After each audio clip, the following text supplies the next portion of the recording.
my girlfriend's inside, so I'm going to take you guys on a ride about this thing. So my molded lead frame, lead frame, whatever the hell it's called, went bad in this. So I'm in the process of taking it out. I'm going to show you guys how to do it. So what you're going to want to do, these are all 8mm bolts. You're going to want to take all the trans bolts out. Or all the transpan bolts out. And to relieve pressure, you can take out the fill tube and the dipstick. I didn't hear anything on my end, but I did watch somebody else's video a while ago, and they actually had some sort of suction, so it made it a little easier to get this all taken out of there. So do that first, then start relieving these bolts. Have a pretty big pan under there. It's disgusting. I mean, I literally have never changed this trans fluid, so that's probably why it went bad, but I also heard that it just goes bad. So I'll take you guys along on the ride.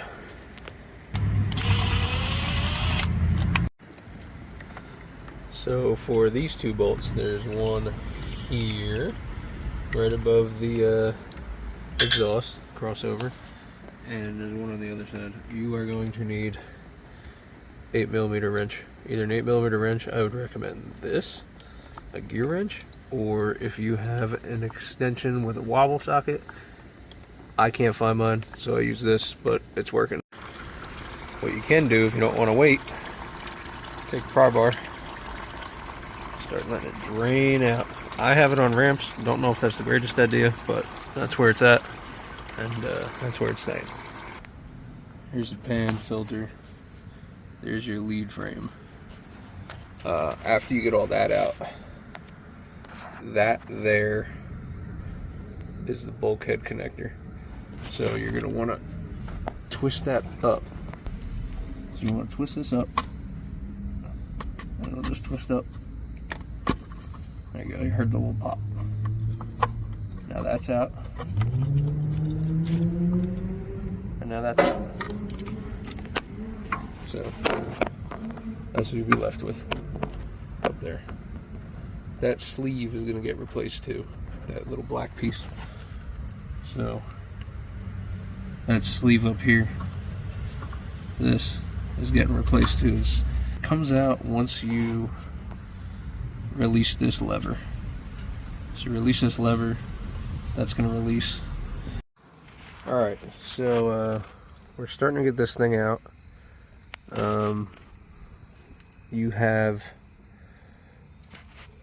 this is what I was just talking about. You need to pop that down. So you pull this tab. I used a little screwdriver, pried on it, and it worked for me. Then there's 11 bolts. They are Torx 30 size, so T30. The fatter ones are the bolts. So when you look at the tops, that's what they look like. They're flat. The other ones are like T27, something like that. It's not going to fit in there, so you can't really mess this up. There are 3 back here. I was able to fit a ratchet in there, like an electric ratchet. You can see where they came out of. So I got those 3 out, right on the back side, like literally right over the exhaust by the solenoids. And the other ones are all over. I took 6 out so far. So you got one here where that's dripping. You got another one here. Another one there. Leave another one right here. You're gonna have another one back here. Another one here. Those 3. And I mean, there's a grand total of 11. I might have missed 1 or 2. I think this one is one of them. Yeah, right there. So there's a grand total of 11 of them. Once they're out, it's going to start dripping. Once they're looser and everything. Now, this, I haven't pulled it down yet, but it is going to keep dripping. As you can see, I loosened the one up back here, and there's more dripping down. So that's going to happen. Just leave one in. It'll hold it. I left this middle one in. It's still holding it. Okay, what I totally forgot, and I'm probably going to put this in the beginning of the video, is this, that bulkhead. You are going to want to take that out with the wire before dropping this down. So you're going to want to, instead of having this fully tight, you loosen it like 30-40 degrees, just up this way, maybe 45 degrees. Keep it still connected to the connector, and when you're pulling it out, it is going to twist this connector, and it's going to twist that bulkhead completely out. Then you can just finish off and pull this completely off the wire, and then you would be replacing this. So there it is, fully off the wire, and there's the wire. So you'd be replacing that. Now this should drop out. This needs to come out before this comes out, or else it's going to get stuck back here, which is exactly what just happened. So now that that's out, let's get this out. Where did I put the other bolt? There it is. Put that back in to hold that. Oh, right in my face.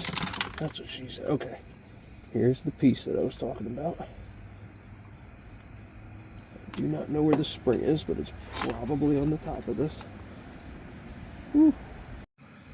And there is the inside of your 6R80 transmission. This also will need to be replaced. Apparently they're prone to cracking. Don't really know if mine's cracked or anything, but I got a whole new set, so that's also coming out. But that is the inside, and here is the lead frame, lead frame, whatever it's called. This is what we're replacing. This plastic piece. This, the sensors, they get gummed up with oil, stuff like that. They start to go bad, everything like that. So we replace this and should go back to normal. Okay, so I got worried that this needed a spring. At least on the 2016 F-150, this goes up here, and apparently it is just a plug. It's not even a valve, not even a bypass valve, nothing like that. There's a bypass valve, there's one that has a spring. It almost looks the opposite of this, but with a spring. But yes, this goes right up here. So do not lose that, especially if you have the one with the spring. But mine, luckily, doesn't have that. Alright, now we're going to take out this lead frame sensor. So you're going to do... There's a solenoids up there. So this bolt, 1, 2,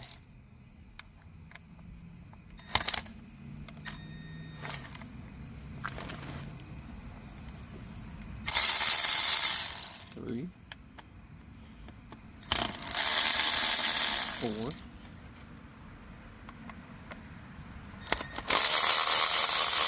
5, 6. So just wiggle it from the side, and it will eventually come out. There's little guide pins that guide it, so fine with those two. Here is what goes bad and gums up. Alright, once you get your new lead frame, you'll want to make sure that all those connectors slide into here. They're going to slide in there. They'll be like that on the new one. Same thing, same exact part. There's foam that normally comes with the new ones. I have no idea why I have the new foam already on that one. I don't know if before I got this truck if that was ever replaced, but yeah, there's that. Maybe they just came with that, I don't know. But I heard that was a newer thing for a fix. Alright, so you'll put all your bolts in. There's 6 bolts. Alright, so you put those in, and you want to make sure that this valve is lined up with the piece on the lead frame. That little divot there. Just make sure that that's lined up together before you install this.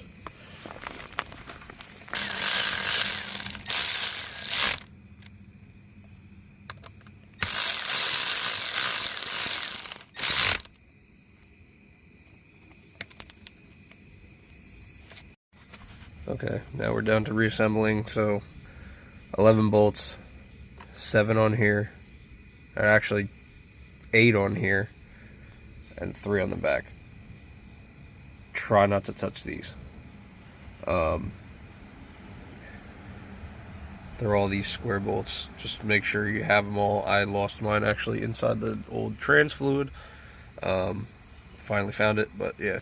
1, 2, 3, 4, 5, 6, 7, 8. Yeah. That's all your bolts. You're gonna get those connected. Get those 3 back there screwed in. Now we're onto the bulkhead, putting the pan back on, reassembling everything, and adding fluid. Okay, down to the last steps. So this will not go in unless that new bulkhead connector is seated in there. So what I did was I took a pry bar. You really should put something in between it. I didn't have anything to put in between, but took a pry bar, kind of went a little bit more middle, started pushing it. You don't have to put that much pressure. And as you're doing that, you push this up. Once it clicks in, you're good. Make sure it's really clicked in. Mine wiggles around a little bit, so I know it's actually pretty seated. And then you'll connect your connector back to it.